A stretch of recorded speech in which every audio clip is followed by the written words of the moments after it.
Welcome to our virtual study. We are going through a series of lessons called People in the Book. Now, the beauty of this is that you can watch it at your convenience, but let me warn you, no matter how much you fast forward it or rewind it, tonight I am flying solo, so it's only me you're gonna see, but it could be worse. It could be Greg. Our study tonight will focus on the book of Ruth and on Naomi, her mother in law. Contrary to popular belief, not all mothers in law are evil. This one is special, this one is different.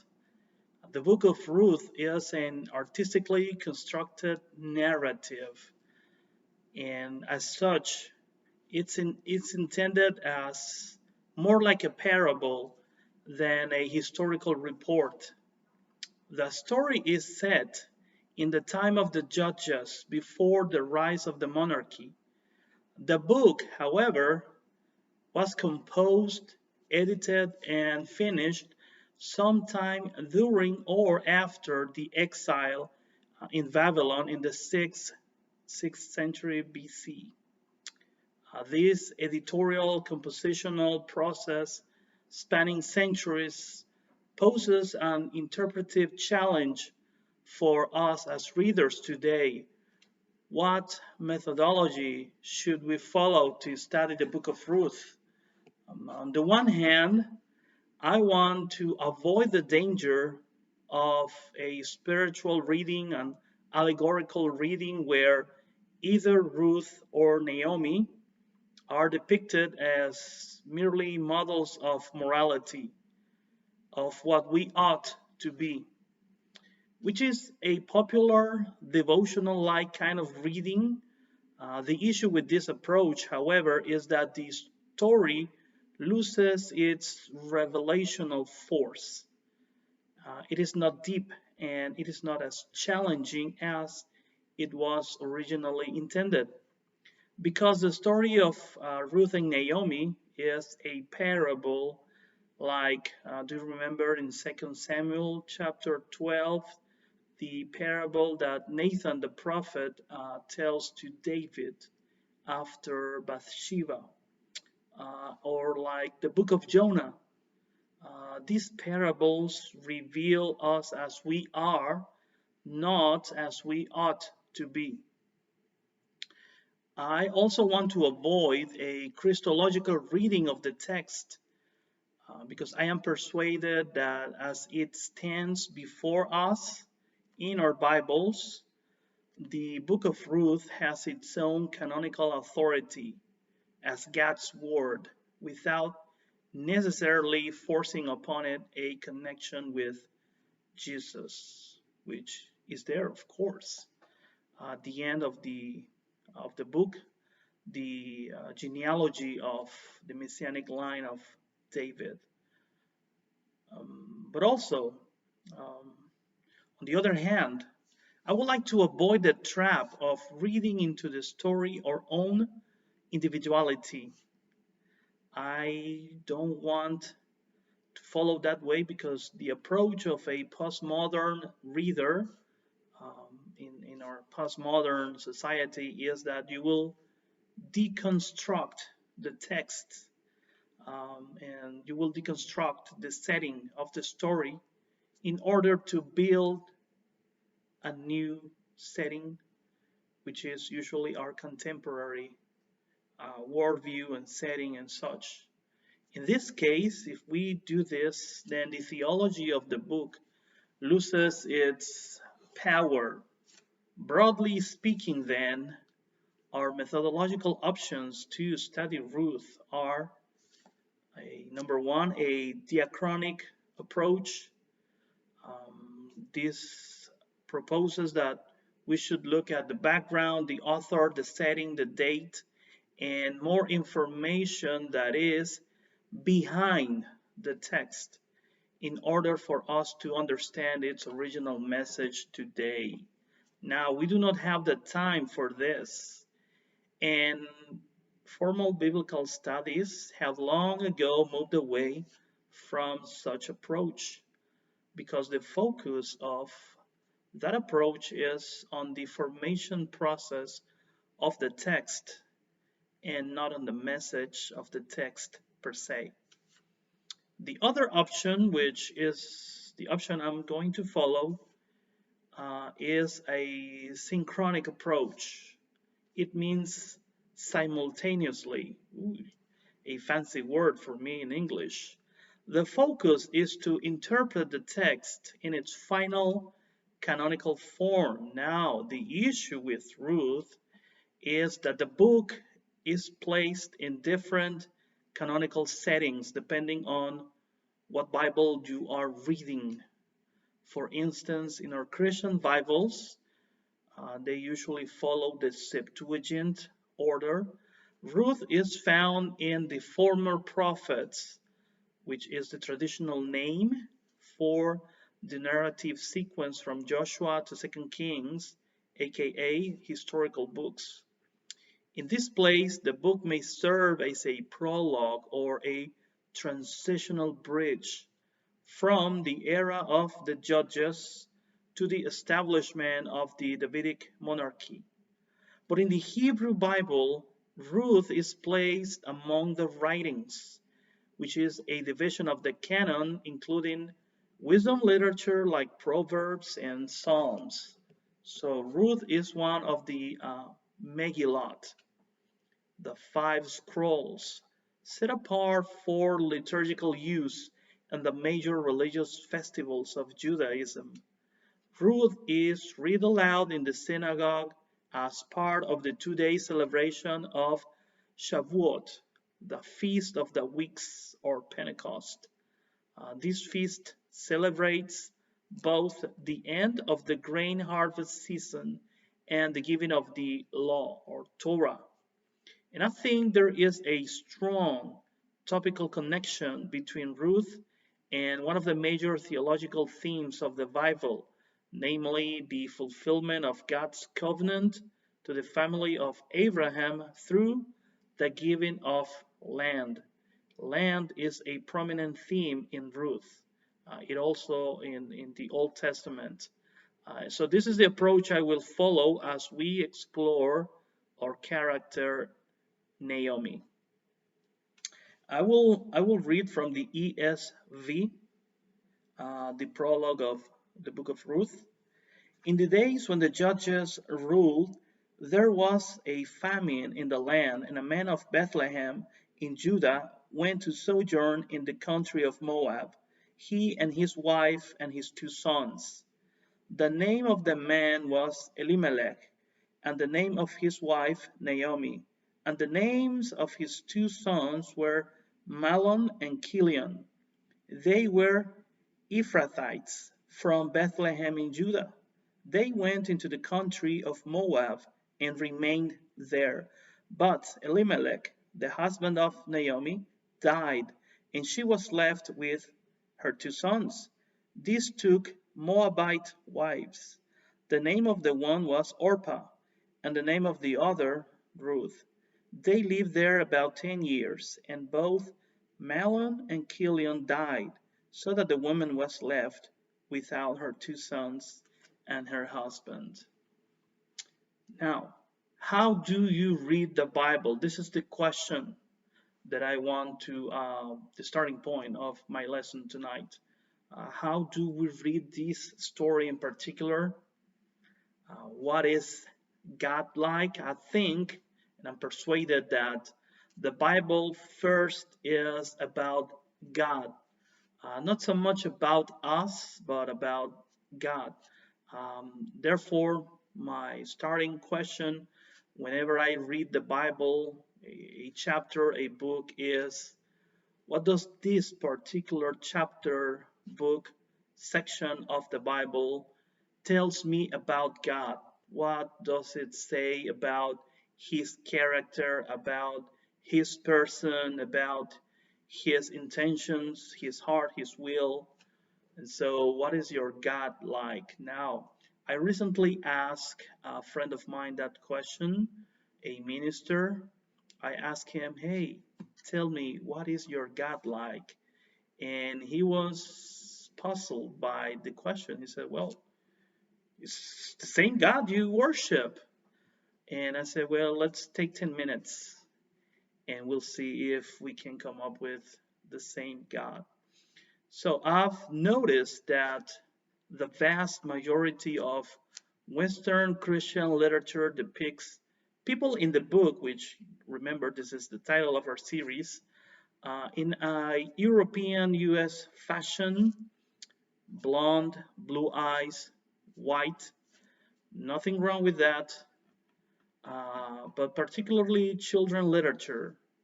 Thus, when I became a Christian, and I was introduced to Churches of Christ, I noticed that children's literature brought by U.S. missionaries was, well, different than the people reading it. When we read the Bible and the people in the book, I want you to remember that they are very different from us in every possible way. And I'm telling you this because once the people in the book, become too familiar to us, we may get lost in the safety of a comfort zone where there's no challenge, there's no growth. So, I would like to stress how different from us Ruth and Naomi and their worldview are, so that the Word of God speaks with the originally intended force to us today. After all, the story takes place in the Middle East, not Europe, not the US, not Nicaragua. So let's keep that in mind. There is a repetition of terms in Ruth, and I want to focus on our character Naomi. Who is she? Why is she mentioned here? Why I would like to uh, focus our attention on her. And there's a repetition of terms in the book of Ruth, like redeem and its derivatives, like redeemer, redemption. Redemption is mentioned like 23 times in the book of Ruth. And Naomi is the character who, in my opinion, most closely mirrors the attitudes and experiences of the people of God, including both Israel and the church. And reversal is the essence of redemption in the book of Ruth, a move from pleasant, which is what originally in Hebrew the name Naomi means, pleasant, to bitter after she loses everything. She says, no longer I will be called Naomi, but bitter. And from bitter to pleasant again. So within the story world, Naomi is the primary object of redemption. It is Naomi whose life is turned around, whose feelings of bitterness, emptiness, and hopelessness are reversed. Uh, Ruth's faithfulness is only the instrument God uses to accomplish Naomi's redemption, which in turn is the redemption. It is the redemption of the people of Abraham too. Which brings us to the connection between Naomi's situation and two of the major theological themes of the Old Testament, which are covenant and land. So Naomi mirrors the situation of the people of God in the exile. Just like Naomi, they too have suffered a reversal of fortune. They have been stripped from their land, and the covenant with Abraham seems forgotten. And you cannot picture a people without a land. Land and people go hand in hand. And the story of the Old Testament is the story of Abraham and his family. God promised they will inherit the land that flows milk and honey, but when you are in the exile in Babylon, you no longer possess that land, you no longer live there. So the people lived in times of struggle like our present time with its own challenges. And I guess they were asking some of the similar questions we are asking today. Where is our God? When is He going to deliver us? When will things return to normal? What do you make of the covenant? What do you make of His promises to our fathers? Thus, the book of Ruth introduces Naomi with irony. Now, irony is a literary device. It's not the kind of irony that you will find in social media today. So here's the irony as we read the prologue.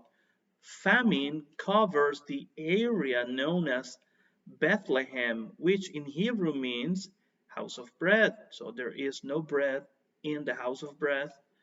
And the members of a clan called Fruitfulness, Ephraim, moved to Moab in order to live, but end up dying one after another, leaving no fruit children behind them. Their names, Malon, sound like the disease that hit the Egyptians before the Exodus, and Kilion seems to come from the Hebrew root kala, meaning to perish. And their names are indicative of the tragedy that is to come. I mean, if you marry a guy called to perish, you better buckle up because there are some rough times coming up ahead. So the book of Ruth is about exile and return, land and people. Like Abraham and the family of Jacob, the family of Elimelech was forced by famine to leave their home in the land of Israel to preserve themselves in foreign land. Now, if you've never experienced famine and to have to immigrate to a foreign land to survive, like, for instance, thousands of families daily in the south border of the US today, Naomi knows, though. God knows. They go to Egypt or to Moab for survival because, well, there is food security there. But their promised land lies somewhere else. Egypt and Moab are not the promised land. And land plays a significant role. Naomi offers for sale or redemption a parcel of land that once belonged to her husband. And Naomi, who upon return to Bethlehem had nothing, now she owns land. She recovers her identity. And this is one thing that through the character of one of her daughters in law, Ruth, the book also teaches us a lesson on family. Ruth has no legal ties to care for Naomi, nor does Naomi have legal ties to care for her daughter in law. They are no longer family in a legal sense. So, how do you define their relationship? What do you make of both women?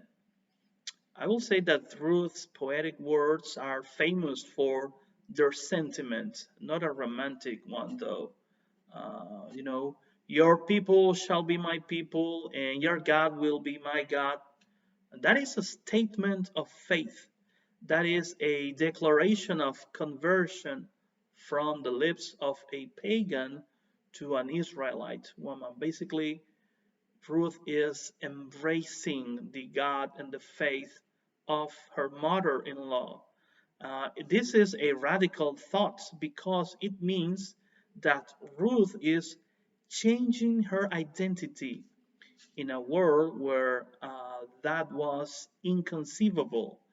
You'll see the world of Ruth had no mechanism for religious conversion like our world today, where people can shop religion like they shop their groceries. Religion and peoplehood defined one's ethnic identity. More than the color of your skin, your ethnic identity lied within your peoplehood, who your family is, and who is your God or your deity that you worship. So a Moabite was always a Moabite. Wherever they live throughout the story, Ruth is known as the Moabite. But from the point of view of the story, now this is interesting, Ruth is becoming an Israelite. She is joining herself to Naomi, not only on the private family level, but also on the national level. So that's the story and the connection between Naomi, her story, Ruth, and the covenant with Abraham, and God's promise to Abraham to give his family a land to dwell on forever. Now, I want to sum up our lesson tonight with several principles that I would like to share with you. Number one, I will say that the story of Naomi is more about the faithfulness of God than about our own faithfulness. The story of Naomi is more about the faithfulness of God than about our own faithfulness. Naomi and Ruth take into their own hands the survival of their family lines, just like Leah and Tamar before them. Now the question is, do we credit their faithfulness or God's faithfulness for the birth of the Messianic line? Number two, we who consider ourselves the people of God are frequently tempted to think that redemption comes as a reward to those who are faithful. We usually think that God rewards the faithful. But we need to be reminded that God's faithfulness, not our own, brings about redemption. And this is very important. It is His faithfulness that makes our redemption possible, not ours. Number three, we are tempted to hold Ruth up as a model for our own morality. But I want to challenge you to see yourself mirrored in Naomi, for she reflects our reality. It is Naomi who reflects who we are. We are recipients of unmerited love, and our redemption is due to someone else's faithfulness, not our own. Finally, we who think we have been chosen by God are often tempted to exclude those we perceive to be the other. And when you take a look around at the US, at our world, at Christianity, we have deeply marked boundaries between us and them, between us and the other. Thus, the story of Ruth and Naomi reminds us that God often chooses the other to help carry out His purposes in the world. I do not want to encourage you to be like Ruth. No, I do not want to encourage you to be like Ruth. I would like to challenge you to see Ruth reflected in the other. May God bless you. Keep safe. Beautiful Waterview Church.